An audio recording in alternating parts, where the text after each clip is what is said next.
Tom, we gave you credit earlier. You were the one that broke the news about of the 200 staff members, Arkansas football players, and everyone that was tested on Tuesday. Not a single one of them came back positive. So give credit where credit's due, and good news coming out of the football program as of yesterday, man. Well, yeah, I mean, it's good news. And the weird thing is you have to take everything in totality, right? Because you're seeing stuff about soccer leagues and the NBA having like zeros on the board.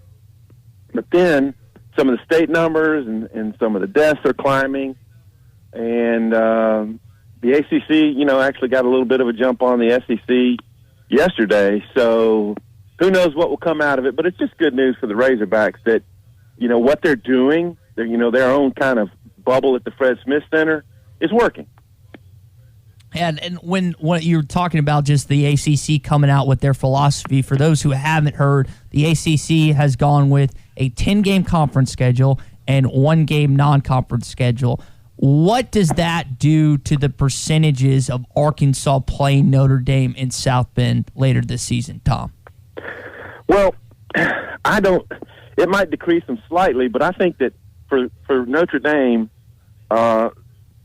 their opener would be a road game against Navy, and I think it had been scheduled for Dublin, and they had to bring it back from Dublin, and it was also on August the 29th.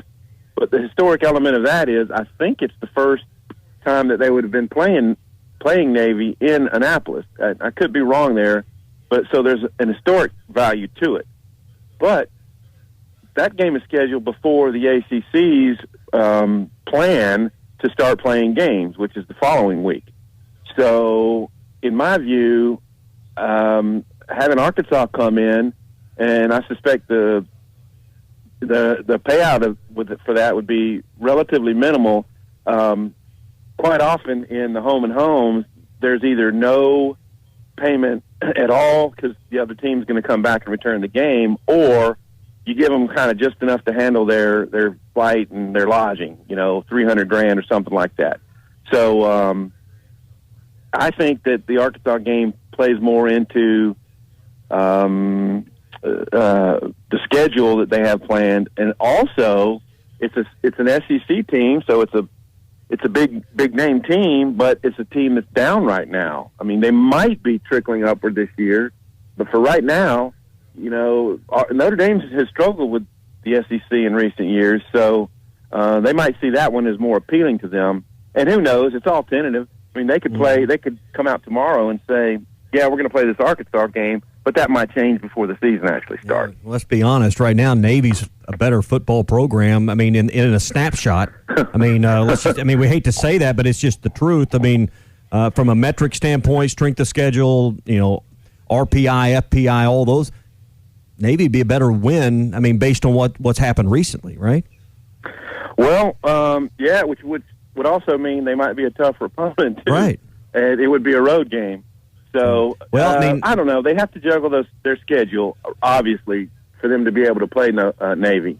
Yeah, because the ACC is not going to allow road games in non-ACC states, so Notre Dame would have to coax Navy to come to South Bend somehow because they can't play the game in Maryland unless they get some kind of waiver from the policy they just put out. That's the truth. So all those type things kind of stack up in the favor of them to be easier to play Arkansas because it falls into their planning scheme, which is to start that week, and it's a home game for Notre Dame. Yeah. You think the ACC? I'm sorry. Go ahead. Well, no, and also they'd be playing an opponent that's following the same protocols for safety and sterilization, all that type of stuff that they've enacted. Hey, do you think the ACC has been working with the SEC, the Big 12, and other leagues, or have they been acting in concert with other conferences, or do you think this was an announcement that they came out on their own? Do you think Sankey got blindsided? How much have they been working with other leagues before they made this announcement yesterday, in your opinion?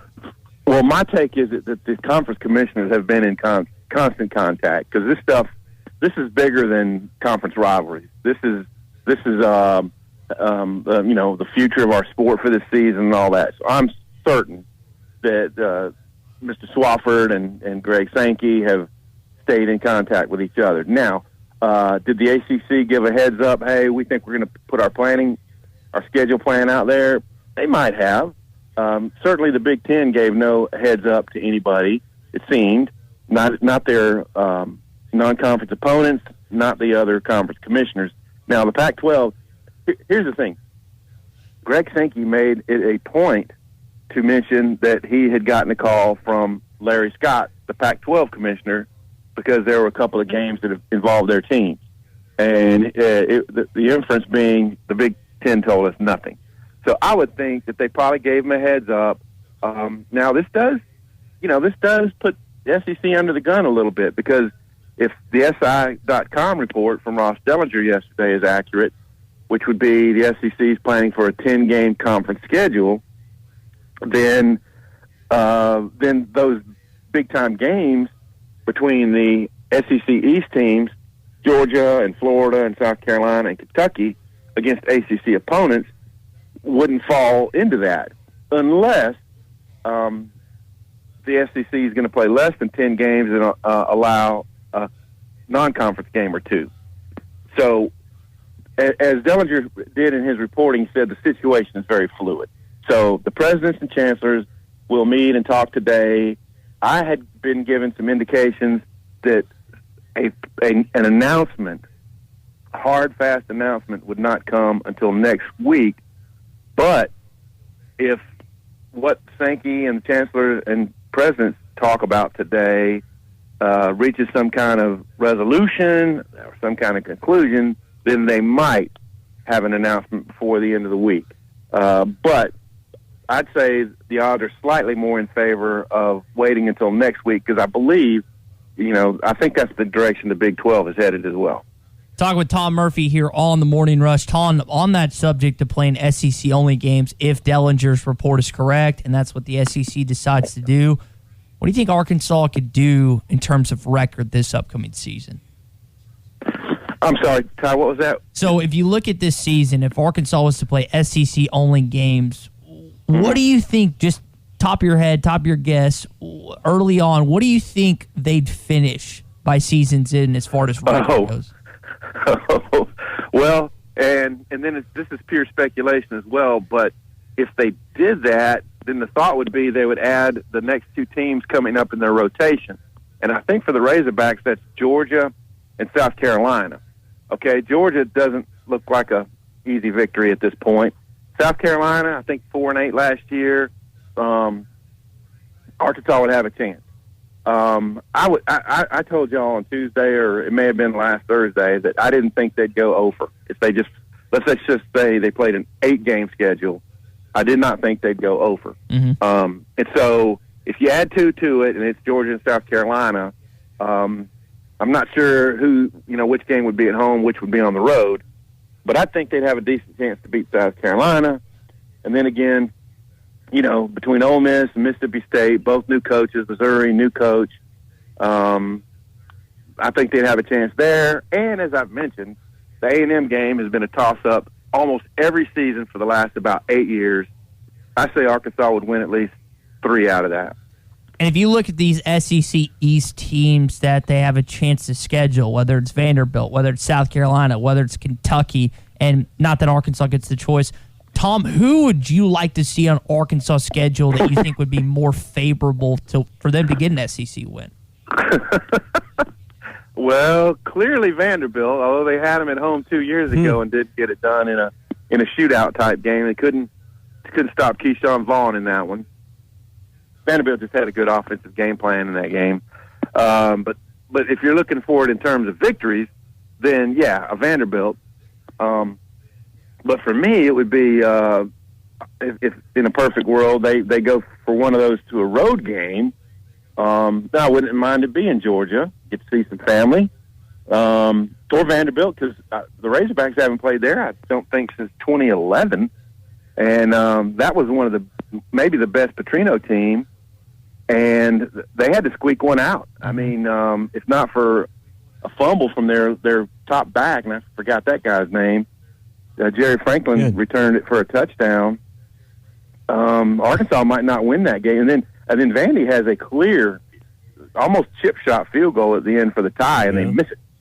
So they had to pull that one out, and that was a powerful Arkansas team. You remember Jerry Wright had a nice touchdown in that one. So I don't know.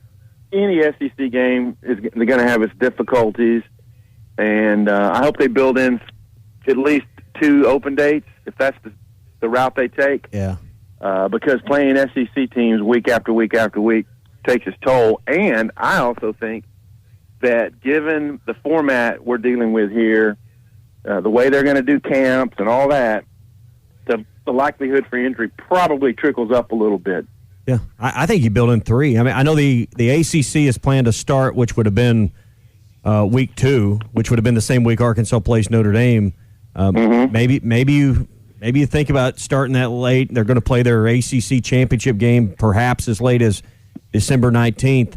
I think the wear and tear of a potential 10-game SEC schedule and all of the potential conflicts and potential reschedules and just the potential of a stop and play, building in 3 bye dates to give the flexibility that the league may need this year, to me sounds like a prudent decision. Yeah, that would make really good sense. And here's the wild thing about what we're dealing with this year. Everything seems to be negotiable. When you're going to play your conference championship game. To me, whether or not there's even a college football playoff. I mean, the powers that be, want to have that. And they want to have their conference championship games. But the way you get to that point, all kind of possibilities seem to arise, if you ask me, including how many people are allowed in stadiums. I saw Ohio State earlier this week came out with, what was it, 20% capacity or something like that. And somebody wanted 50% capacity, but the health officials in that state thought that didn't make a lot of sense. And we've already heard from Hunter Yurachek that Arkansas is working on a plan to accommodate their roughly 34,000 season ticket holders. So if you do that, then you're pushing, 40-something%. And I don't know if that's feasible. And I don't know if all the 34,000 would want to go to games. So let's just say maybe Arkansas gets 30, 28, or 30,000 in their plan. That could be workable. Yeah. But it's all up in the air. It's all negotiable. We could go week to week this season, guys. Could be crazy. We were even talking. Ty and I were in the car yesterday for a while, and you could even, I think, even see something as unusual this year for this 1 year, where if you're playing a night game somewhere, Arkansas's going to Mississippi State, which they're scheduled to do. If you're playing that game at 6 o'clock at night, rather than traditionally flying in on Friday, you fly the morning of, where you're not staying in the hotels, you're not going through the same routine and process for 2 reasons: A, lower the risk of exposure, and B, schools are looking for ways to save money. So if you're playing at night, traditionally you travel the day before. I could see teams playing night games, maybe even, hey, let's just travel the day of the game. Oh, absolutely. That's been on the board, man, to talk about, and because when you're about to lose the type of revenues that they stand to lose, any way you could save some money. And I always thought, the home team staying in hotels the night before was a little bit excessive. Yeah. Now, I get it. It gets their team all together. They can have their late night, skull sessions or, meetings, and reduces the risk of the guys running off and doing something like they used to in the old days. But a little bit excessive. And this may, we've talked about the certain things that may carry over from this period, recruiting via video chats and things like that. Flying in on the day of the game, on night games, could be something that builds some steam and comes back into play. Yeah. I mean, do you really want to put your players and your staff, 200 people or whatever it be, and I don't know how big the travel parties will be this year, in a hotel that you're not sure if every I has been dotted and T's been crossed with sanitation. Just it's more potential for a problem. So it is, and that's the thing. Arkansas can have it set up just the way they want it right here. at Fred Smith Center. You know, all the sanitation protocols and wiping equipment down after every guy comes in and, you know, sweats on that apparatus, and they wipe it down, and they do all that stuff, and they wear their mask. But the first time you get on an airplane and go somewhere, then, you know, all these other factors come into play. I did see. Hey, you mentioned sweat. I did see on one of these, Channel 5 does these verify things. I don't know if you've seen these on the news, but they did these that you can't transmit or sweat's not contagious. Sweat itself. Hey. So now that's wonderful. Coughing and sneezing and all that stuff is, but sweat, not contagious. Well, hey, at least there's one good thing, you know, a bodily fluid situation that doesn't transmit. Gotta love that. So, saliva? I would assume yes, since sneezing and coughing is, but they said even in the gym you still, because the question was about working out and being in the gym, and if someone had perspired on stuff, they said, well, you still want to wipe it down because someone may have just coughed on that dumbbell or that treadmill. You know. So still take every precaution, but the actual perspiration. So, I mean, I was just thinking about from that, everybody's worried about, and says with football, the contact and the sweating and all that stuff. Made me think, well, if perspiration's not a problem, according to the study they did, then, you know, okay. So that's one check in the favor of football, at least. I've seen so sports. Many conflicting reports. I don't know. I'm just telling you what I saw on the news. So take it for what it's worth. I don't even know what to believe anymore. Tom, before we let you go, man, 2 quick Pro Hog stuff. Brandon Allen looks like he's going to be signing with the Cincinnati Bengals. Zach Taylor was originally at the Rams. He's now the head coach of Cincinnati. What are your thoughts about BA getting a chance to head up North play some football? I think it's wonderful, and he has a coach who believes in him, and you know, I don't think Brandon has proven right now that he's ready to be, you know, the week in, week out starter, but he did a wonderful job filling in with the Broncos, and it was so cool to see him get a win in his first start with Bobby and the family in the stands. And as y'all know, it came on a day when, the first time ever, that 3 players with the same surname won as starting quarterbacks in the NFL, Allen.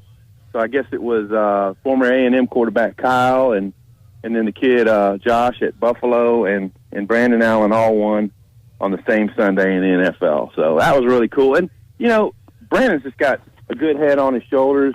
I think he's a great team guy. And he's a guy who, if you have to stick him in a game, you know, he can be competent. He can read defenses. He can get you out of bad plays, and he can deliver some passes too. I mean, I watched almost that entire game that the Broncos won over. It wasn't a good team. What was it? The Browns, I think. Yeah, I think it was Baker and company. But you know, the Browns. That was a real disappointing season for the Browns because I'm not a believer in them, but I wanted to see them have some success. And the roster they put together with Mayfield and bringing him in OJ.